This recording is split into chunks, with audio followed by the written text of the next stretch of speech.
Hey guys, Five here with episode number 34 of the Fulham career mode on FIFA 22. We're kicking today's episode off, taking on Brighton at Craven Cottage. Game we should be winning, a game we must win if we want to keep up our push at the top of the table. And 25 minutes into the game, a very silly, very dangerous tackle from Patson Daka does result in an instant red card. A 3-match ban for him. He won't be adding many more goals to Brighton. It could be dangerous for them, considering they are near the bottom of the table and they need to get away from that quickly. Obviously, a former career mode team of ourselves at the end of last year. You know, we've got the respect for Brighton, but someone who doesn't is James Maddison, who 43 minutes into the game puts the 10 men down.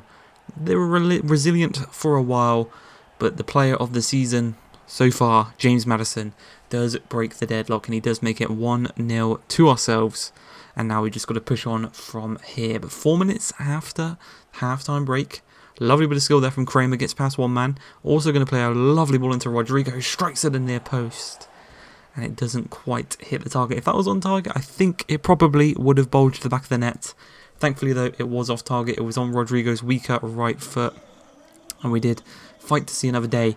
And with Izet Begovic in the 87th minute, scoring his second goal in the Premier League of his career, our young Bosnian and Herzegovinian striker strikes again in the Premier League. Obviously, he's been prolific in the Europa League, but the Premier League now, he's starting to get more and more goals. We shake hands with Graham Potter.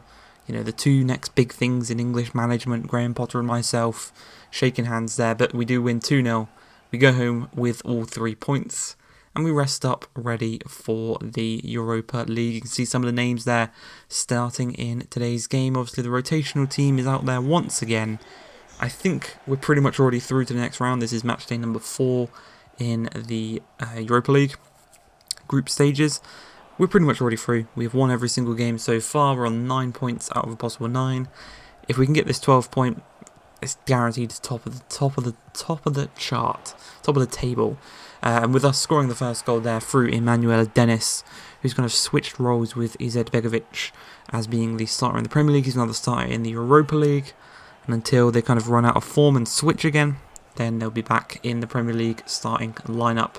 And with his goal here, he might have even done that straight away in this one, because 59 minutes into the game, just after we made it 1-0, they're going to go right down the other end and they are going to score to make it 1-1 before the hour mark. So we've got a bit of competition on our hands. I think that is the first goal we've conceded in the Europa League, I want to say. I can't remember us conceding any others. But we are going to hit him on the counter-attack here from their corner. It's going to be that man, Emmanuel Dennis, once again, too quick for the whole Celtic defence. He's now one-on-one with, I think it's Joe Hart in goal for Celtic, and he just slots it past him with ease. He makes it 2-1.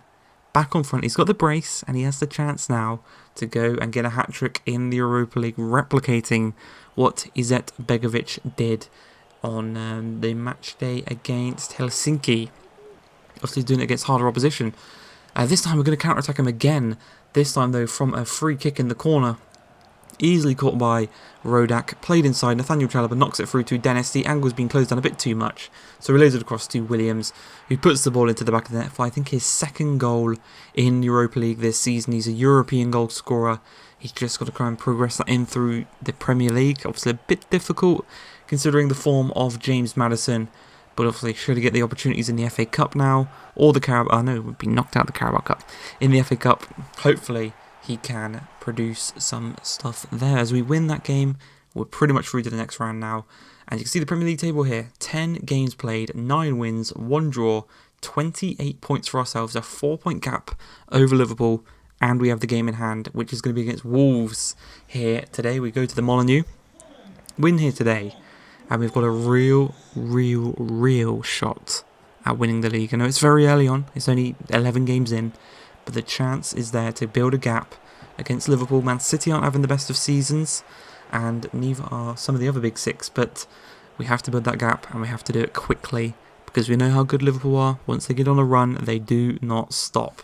So we've got to try and do that ourselves, basically. We've got to get on that run and not stop the train at any station. I don't know what I'm on about there. But a chance here for Williams in today's game against Wolves. I thought he impressed in the game in the midweek against Celtics, as did Dennis, so he's back in the starting lineup in the Premier League. So they've got to impress here against Wolves. And 15 minutes into the game, the ball is given away by Reed. Neto on the ball finds Gibbs White. Lovely little 1-2 between them, just finding the space really nicely. Traore eventually holding it up brilliantly again. Just a really good transition from them as Neto finds Uribe, and Uribe finds the back of the net on the hour mark. And we are 1-0 down here against Wolves. And they are a very, very difficult team to break down. Very similar to real life. Bruno Lage has got them playing a very, very good way in real life and in the game, it seems. It's difficult to break down. Obviously, great defensive record in real life. I don't think they've got the best scoring record in real life. But attack wins you games, defense wins you titles. Remember that, boys. But yeah, we just cannot break them down. And actually, as the clock kicks down there, it's actually going to be Wolves having the dominant end of the game as Neto finds Traore, playing it back across to Neto, takes it down, strikes it brilliantly. Lafont has to dive down quickly to deny them.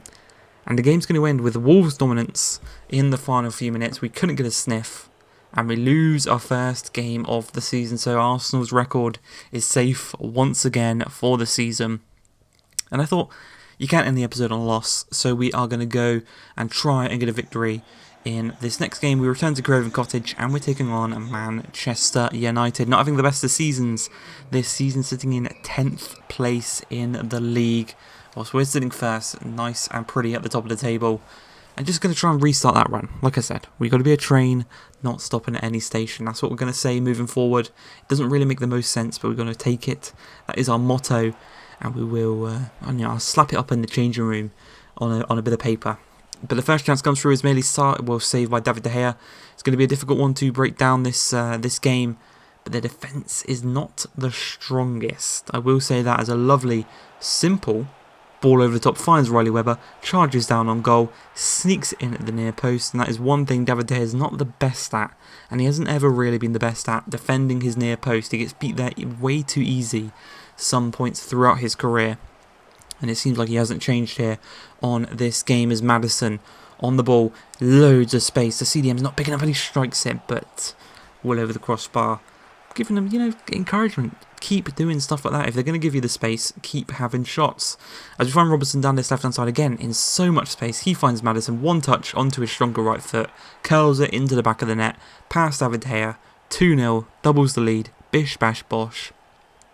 I'd say that is the game pretty much wrapped up. Very effective, very, very strong performance. They've brought on Vlahovic for Ronaldo, but it's over. Penaldo is finished. Rattled a few United fans there, but a chance there for James Ward-Prowse has come back from his injury, which is brilliant to see. And eventually, in the dying minutes of the game, Maddison just trying to find a bit of space, trying to find someone to pass to. Roberts out wide, finds Aarons, look to whip it in, finds Maddison, takes it down, strikes it to Reed, goes for the Rabona. David De Gea, the one thing he has got on his side, he's not got the near post, but he does have the reactions, and we're going to continue this piece of play. We'll speed it up. We eventually win back the ball, go down the end again. Izet Begovic loses the ball. They're going to look to counter again. We're going to win it back again. Maddison's going to be on the ball. He's going to knock it through to Riley Webber, who again, similar corner to that of Maddison's goal, makes it 3-0, secures the brace. And that is exactly what you want to see. Riley Webber, the captain, getting a brace against Manchester United. And there's still time as the final few minutes of this clock ticks down. He's in some space here. He's one-on-one with De Gea. Can he get the hat-trick? Unfortunately not. David De Gea with a patented save with feet trait that they've added into FIFA nowadays. But a 3-0 victory. A great way to end the episode. I hope you guys have enjoyed this episode. If you have, please like, subscribe, and peace.